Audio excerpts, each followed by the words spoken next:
നമ്മൾ ഇപ്രാവശ്യവും പോകുന്ന ലണ്ടൻ തന്നെയാണ്. അപ്പോൾ നിങ്ങൾ ചോദിക്കും ഇതെന്താ ലണ്ടൻ മാത്രമേ ഉള്ളൂ? അതേ, ലണ്ടൻ മാത്രമേ ഉള്ളൂ. കാരണം നമ്മൾ 350 ലണ്ടനും ന്യൂയോർക്കുമാണ് ഡെസ്റ്റിനേഷൻസ് ആയിട്ട് ഇപ്പോൾ ഉള്ളത്.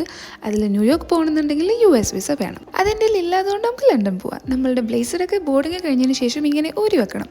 ഇതാണ് നമ്മളുടെ ക്രൂ റെസ്റ്റ് കമ്പാർട്ട്മെൻറ്റ്. ഈ ഫ്ലൈറ്റിൽ നമുക്ക് റെസ്റ്റ് ഇല്ല കേട്ടോ. 9.5 മണിക്കൂറിൻ്റെ ഫ്ലൈറ്റ് അല്ലേ ഉള്ളൂ. 11 മണിക്കൂറിൽ മുകളിലാണെങ്കിൽ റെസ്റ്റ് കിട്ടും. സർവീസ് കഴിഞ്ഞതിന് ശേഷം നമ്മൾ ഫുഡ് കഴിക്കാനായിട്ടിരുന്നു. നല്ല ടേസ്റ്റ് ഉണ്ടായിരുന്നു. വിശപ്പുകൊണ്ടാണോ എന്നറിയില്ല. ലാൻഡ് ചെയ്തതിന് ശേഷം പിന്നെ നേരെ പുറത്തേക്ക് വിട്ടു. ഡബിൾ ഡെക്കർ ബസ്സിൽ കയറണമെന്നുണ്ടായിരുന്നു. അതെന്തായാലും ഇന്ന് സാധിച്ചു.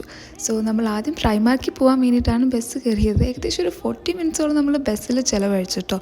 ഇത്രയും ദൂരം ഉണ്ടെന്ന് വിചാരിച്ചില്ല. പക്ഷേ നമ്മൾ പോകുന്ന വഴിയൊക്കെ ഒരു രക്ഷയില്ലായിരുന്നു. നമ്മൾ ലണ്ടനിലെ വില്ലേജിൽ കൂടെ കൺട്രി സൈഡാണെന്ന് പറയാം. അങ്ങനെ പോയിക്കൊണ്ടിരുന്നിരുന്നു. എന്ത് രസമായിരുന്നു എന്നറിയാമോ. അതിനുശേഷം 40 മിനിറ്റ് കഴിഞ്ഞപ്പോൾ പ്രൈമാർക്ക് എത്തി. പക്ഷെ അവിടെ ഒന്നും ഉണ്ടായിരുന്നില്ല. നേരെ തിരിച്ചു വന്നു. അപ്പോൾ അത്രയേ ഉള്ളൂ.